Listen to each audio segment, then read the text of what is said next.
अजमेर के आशिक हैं, खादिम हैं बरेली। हम अपने आप को जन्नती तस्वुर कर बैठे हैं, ये हम जन्नत में न जाएंगे तो कौन जाएगा। हमारा हाल ये है, हमारी गलियां इतनी गंदी है कि उस गली से किसी को गुजरने के लिए चाहे वो बहुत ओब होती है, बहुत बेचैनी होती है। मुसलमानों की गलियां गंदगी से भरी हुई है। आप मुझे बताएं, जिस मजहब में सफाई को, तहारत को निस्फ ईमान करार दिया गया हो, अगर उनकी गलियां कचरे और गंदगी से भरी हुई हो तो उसमें रहने वालों की ज़िहानत का पता चलता है कि जिसकी गलियां इतनी गंदी है उनके घर कितने गंदे होंगे, और जिनके घरों की गंदगी का अंदाजा नहीं किया जा सकता उनके दिल कितने गंदे होंगे। आप अंदाजा करें, गलियों की गंदगी हमारे दिलों की गंदगी की तरफ इशारा करती है। मेरे आका सल्लल्लाहु अलैहि वसल्लम ने जिंदगी गुजारने का जो सलीका अपनी उम्मत को अता किया है, आज उम्मत के अंदर वो बातें मौजूद नहीं रह गई। गैर इसको इख्तियार कर रहे हैं, मुसलमान इख्तियार करना नहीं चाहते, बल्कि अपनी तबीयत तो ये है, गुटखा खाएंगे, जहां जी में आएगा थूक देंगे।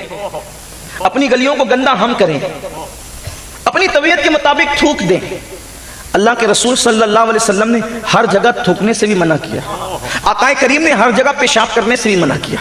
अल्लाह के रसूल सल्लल्लाहु अलैहि वसल्लम ने फरमाया, जहां लोगों का उठना बैठना हो वहां पेशाब पाखाना न किया करो। जमे हुए पानी में पेशाब करने से मना किया। हुजूर अलैहि सलाम ने जिंदगी गुजारने का कितना हसीन तरीका बताया। हुजूर ने सिर्फ हमें नमाज की तालीम नहीं दी, बल्कि अल्लाह के रसूल ने पैदाइश से लेकर कब्र में जाने तक एक एक लम्हा हमारी रहनुमाई की। अल्लाह के हबीब सल्लल्लाहु अलैहि वसल्लम, मुसलमानों के महलों में रात के 3-3 बजे तक लड़के बैठे हुए हैं। बातें क्या हो रही है? व्हाइट हाउस की बातें, पार्लियामेंट की बातें ये ऐसे करते हैं जैसे ये किसी मोहल्ले के फर्द नहीं है, बल्कि ये खुद वजीर आजम है। हंसने की बात नहीं है, खुद के बच्चों के मुस्तकबिल की जिन्हें फिक्र नहीं, वो अमेरिका और बरतानिया के मसाइल पे डिस्कस करने बैठे। अरे सुबह तेरा बेटा भी स्कूल जाएगा कि नहीं जाएगा इसकी फिक्र तुझे नहीं है। तेरी बेटी बाजारों में बेपर्दा घूम रही है, इसकी फिक्र तुझे नहीं है, और तू आलमी मसाइल पे डिस्कस करने के लिए बैठा है। ये मेरी कौम का हाल है, जिसके घर में रात के 2-2 बजे तक के टीवी बजता है। उस कौम का हाल ये है कि वो कहते हैं हम तो जन्नत में, हमने जन्नत में जाएंगे। जन्नत हमारे बाप की जागीर है, जन्नत लिखा करके लाए हैं जैसे। और बड़ी माजरत के साथ मुझ जैसे कुछ कम फहम मुखतबा और मुकर्रिर भी हालात से समझौता करने पर इस कदर आ चुके हैं कि अब खुदा की पसंद की बात मिंबर पर कम होगी, बुलाने वालों की पसंद की बात ज्यादा होगी। फिर हम ये कहेंगे कि एक बार सुभान अल्लाह कहो तो जन्नत मिलेगी। एक बार सुभान अल्लाह पे जब जन्नत मिलेगी तो कोई पागल है कि सुबह को फजर की नमाज पढ़ने के लिए मस्जिद में जाए? क्या इमाम आजम अबू हनीफा का ये फतवा नहीं पता? जिसके फराइज नामुकम्मल हो अल्लाह उसके नफल को कबूल नहीं फरमाता। नवाफिल की फजाइल का मैं मुनकिर नहीं हूं, लेकिन सुन्नियों कब तक के मैं जन्नती की बात करते रहोगे? आओ, जिसके घर से जन्नतें बटी है, जिसके दर से जन्नतें बटी है, इमाम जाफर सादिक रसूलुल्लाह की औलाद है, और खुदा की कसम इतनी करीब की औलाद है कि बच्चे बच्चे को जाफर सादिक का नसब नामा याद है। जाफर सादिक के वालिद इमाम मोहम्मद बाकिर, इमाम बाकिर के वालिद इमाम ज़ैनुल आबिदीन सैयदुल आबिदीन, और इमाम ज़ैनुल आबिदीन को सैयदुल सज्जाद का लक़ब, ज़ैनुल आबिदीन का लक़ब किसी खतीब ने नहीं, मुस्तफा जाने रहमत ने अता फरमाया। तकबीर, नारे रिसालत, नारे हैदरी। इमाम ज़ैनुल आबिदीन को मेरे आका ने इमाम हुसैन से कहा था, हुसैन तेरी नस्ल में ऐसा बेटा होगा जो सैयद सज्जाद और सैयदुल आबिदीन होगा। सुभान अल्लाह। वो सजदा करने वालों की जीनत होगा, वो आबिदों का इमाम होगा। इमाम ज़ैनुल आबिदीन का की खबर मेरे आका अलैहिस्सलातु व तस्लीम ने अता फरमाई थी। बल्कि अभी गुफ्तगू अगर उस तरफ जाएगी तो बहुत तवील हो जाएगी, लेकिन उस तरफ नहीं जाता।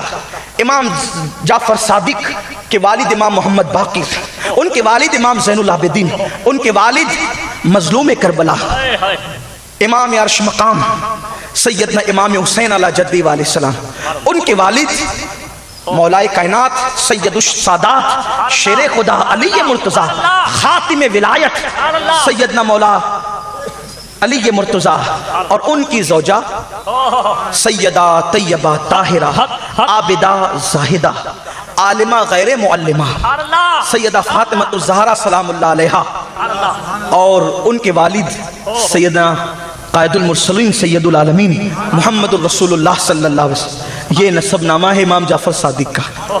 لیکن جب محفل میں بیٹھتے تھے مریدوں کے ساتھ، غلاموں کے ساتھ، تو محفل اٹھنے سے پہلے کہتے تھے آؤ ذرا اٹھنے سے پہلے ایک وعدہ لے لیں ایک دوسرے کے ساتھ، علیکم انفسکم، اٹھنے سے پہلے ایک وعدہ لے لیں ہاتھ میں ہاتھ دے کر۔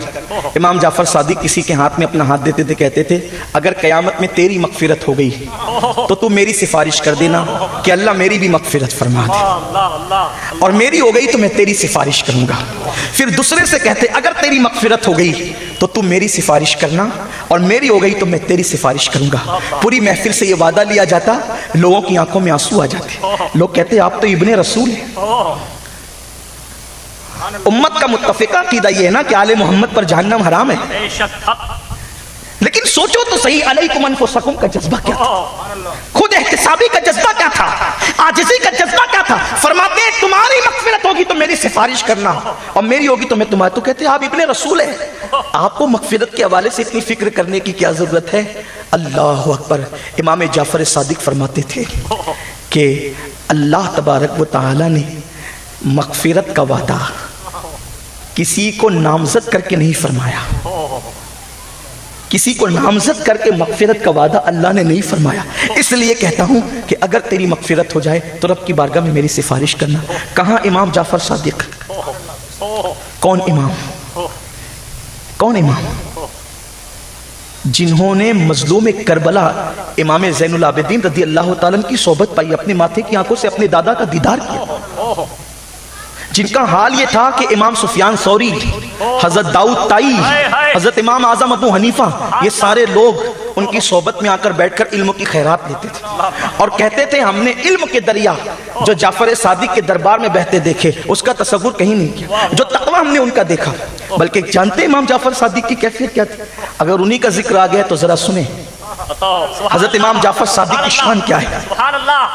ایک بزرگ فرماتے ہیں کہ میں حج کے لیے چلا، میں نے دیکھا ایک خوبصورت جوان ہے جو لوگوں کے پیچھے پیچھے چلتا ہے، پیدل، سواری پر نہیں بیٹھتا، حالانکہ اس کے پاس سواری تھی لیکن سواری پر نہیں بیٹھتا، اور جب لوگ کہیں پر قیام کرتے پڑاؤ ڈال کر کے تو وہ لوگوں سے دور ہٹ کر قیام کرتا۔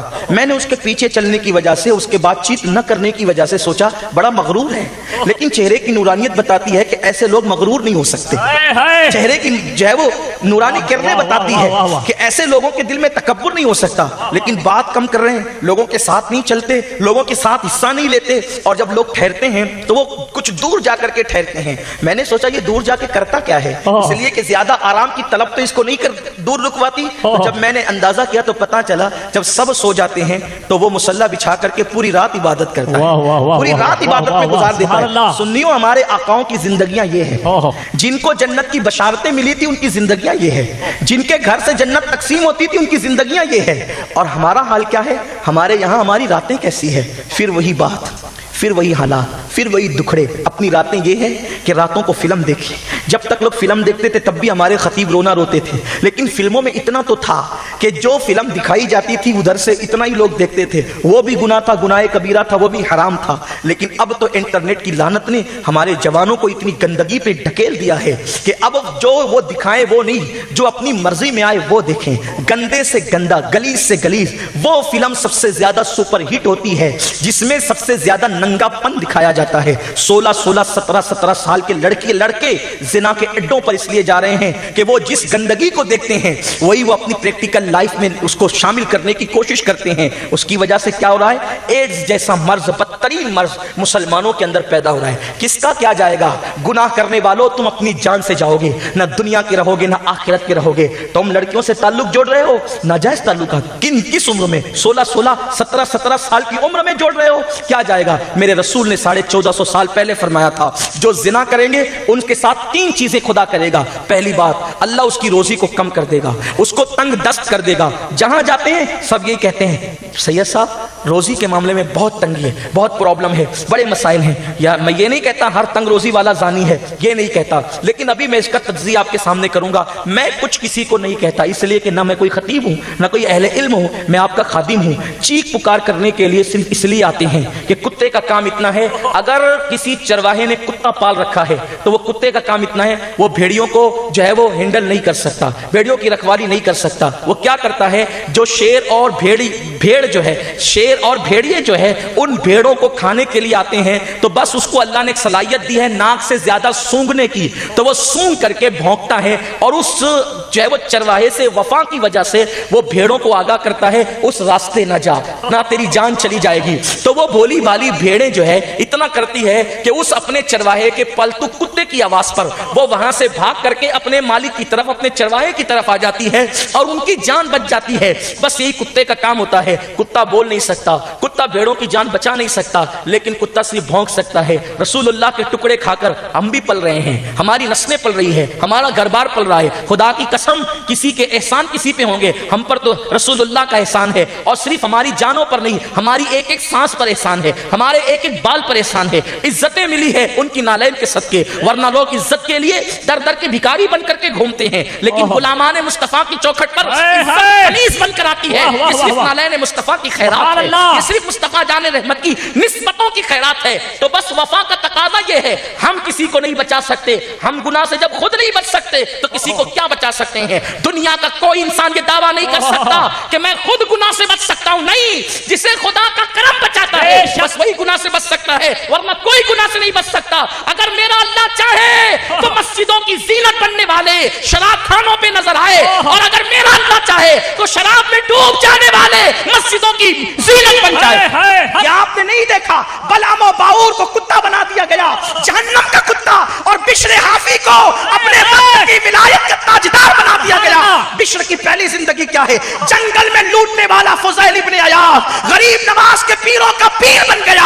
आखिर वो कौन सा फैजान है जो फुज़ैल को डकैती के जंगल से निकाल कर मसनद इरशाद पर मुतमक्किन करता है? वो मेरे अल्लाह का करम है, वो मेरे रब की तौफीक है। वो कौन सी ताकत है जो अब्दुल्ला इब्न मुबारक को अफेयर के मामलात से निकालकर इमाम आजम की शागिर्दी का शरफ अता करता है, और इमाम आजम जैसा अपने वक्त का कुतुबुल अख्ताब कहता है कि क़यामत के दिन अल्लाह मुझसे पूछेगा, नौमान तू दुनिया से क्या लाया है, तो मैं अब्दुल्ला इब्न मुबारक को पेश कर दूंगा। वो कौन सी ताकत है जो इब्न मुबारक को ये मंजिल अता करती है? वो कौन सी ताकत है? वो मेरे अल्लाह का फैजान है, मेरे रब का करम है। कोई दावा कर सकता है?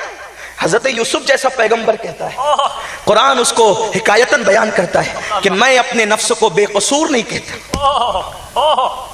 जब बारात की वक्त आया ना, जब मिस्र की औरतों ने हजरत यूसुफ की बारात का ऐलान किया कि यूसुफ तो पाक है, हम ही गंदे थे जो उनको लुभाते थे, हजरत यूसुफ अलैहिस्सलाम ने उस वक्त कहा मैं अपने नफ्स को बेकसूर नहीं कहता। फरमाते हैं नफ्स अम्मारा तो बहुत बुराइयों की तरफ ले जाने वाला है, लेकिन आगे कैद लगाए इल्ला मा रहिमा रब्बी, सुभान अल्लाह, मगर मेरा रब जिसको बचा ले, अल्लाह जिस पर रहम करे, तो कोई अपनी पारसाई का ऐलान नहीं। और याद रखना, जिन्होंने पारसाई का ऐलान किया वो मुसीबत में फंसे हैं, इसलिए अपने आप को बहुत पारसा ना समझना। तो हम जब गुनाह से नहीं बच सकते तो आपको क्या बचा सकते हैं? लेकिन वफा का तकाजा है, जैसे वो भेड़ों को उन भेड़ियों से बचाने के लिए कुत्ता भौंकता है मालिक की खुशी के लिए, और भेड़े उस भौंक को सुन करके वापस हो जाती है, वैसे ही मुस्तफ़ा जाने रहमत की भोली भाली उम्मत जो नादानी की वजह से, मुझे यकीन है मुसलमान कभी बेगैरत नहीं हो सकता, मुसलमान कभी जिना के अड्डे पे नहीं जा सकता। नफ्स ले जा रहा है, भोलेपन में जा रहे हैं, नफ्स की मोहब्बत में जा रहे हैं, नफ्स के वरगलाने से जा रहे हैं। अपना काम है भौंकना, आगाह करना। हो सकता है किसी को ये भौंक आगाह करके पलटा दे और वो हुजूर के कदमों में आ जाए। एक भी आ गया हम सब की निजात। ये महफिल इसलिए होती है, इसलिए इस महफिल में अगर नसीहत की जाए तो बुरा नहीं माना करें। और अल्लाह की कसम, हम तो किसी को टारगेट करके कभी बोलते ही नहीं। टारगेट करके बोलने को गीबत तस्वुर करते हैं, और गीबत हराम है और जिना से बदतर है, इसलिए कभी किसी को टारगेट करके नहीं कहा। बस बात तो जनरल की जाती है, बात तो ऐसे ही की जाती है, आप बुरा नहीं माने। बस बात इतनी है, आया करें तो इस नियत के साथ कि मेरी इस्लाह हो जाए। आज इस्लाह हो गई तो कामयाब है, आज इस्लाह नहीं होगी तो फिर मैदान महशर में पछताने से काम नहीं चलेगा। तो 16-16, 17-17 साल के बच्चे जिना के अड्डों पे जाए, 16-16, 17 साल के बच्चे, 12-12, 13-13 साल की बच्चियां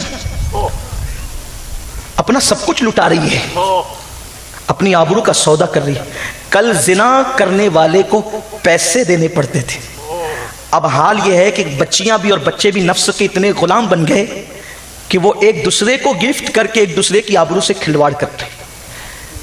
یہ حالات ہیں، قوم ان حالات میں ڈوبی ہوئی ہے، اور ہمارا حال یہ ہے کہ ہم جنت تقسیم کرنے لگے۔ بڑی معذرت کے ساتھ، اتنا ظلم نہ کریں ان کے ساتھ، ان کو کڑوی دوا پلائیں تاکہ انہیں شفا ہو۔ بیمار کو میٹھی دوائیں نہیں پلائی جاتی، بلکہ جو میٹھی ہوتی وہ دوا بھی کب ہوتی ہے۔ جنہیں دوا کی ضرورت ہے انہیں ہم دوا دیں، اس لیے کہ یہ ہم پہ اعتماد کر کے آتے ہیں، یہاں سے ہم جو دیتے ہیں وہ لینے کے لیے تیار رہتے ہیں، اس لیے ان کے اعتماد کے ساتھ ہم کبھی کھلواڑ نہ کریں، ورنہ ہمیں بھی اللہ کی بارگاہ میں جواب دینا ہے، ہمیں بھی رب کی بارگاہ میں جواب دے ہونا ہے۔ میری قوم کے جوانوں، حضور علیہ السلام میرے صادق و مصدوق نبی، سچے نبی نے فرمایا زانی کے لیے 3 باتیں کی جاتی۔ پہلی چیز، اس کی روزی سے اللہ برکت اٹھا لیتا ہے، زانی کی روزی سے۔ اب زنا کے مختلف اسٹیپ ہیں۔ پہلا اسٹیپ زنا کا یہ ہے کہ اللہ نے جن چیزوں کو حرام کر دیا ہے ان مناظر کو دیکھنا، یہ آنکھوں کا زنا ہے۔ میں نہیں کہتا کون کیا کرتا ہے، ہم خود ڈوبے اپنے آپ میں۔ کیا ان آنکھوں کے زنا سے ہم بچتے ہیں؟ کتنے لوگ ہیں نمازی ہیں، حاجی ہیں، چہروں پہ داڑیاں ہیں، سروں پہ ٹوپیاں ہیں، کتنے لوگ ہیں جو اس منظر سے بچتے ہیں، ان مناظر سے بچتے ہیں؟ جانتے ہیں اولیاء اللہ نے اپنی آنکھیں نکالی ہے، اگر ایک غلط منظر پر نظر پڑ گئی، ایک غلط منظر پر، آنکھیں نکال کے پھینک دی، آنکھیں نکال کے پھینک دی۔ بہت دور چلا جاؤں گا اپنے عنوان سے، لیکن دور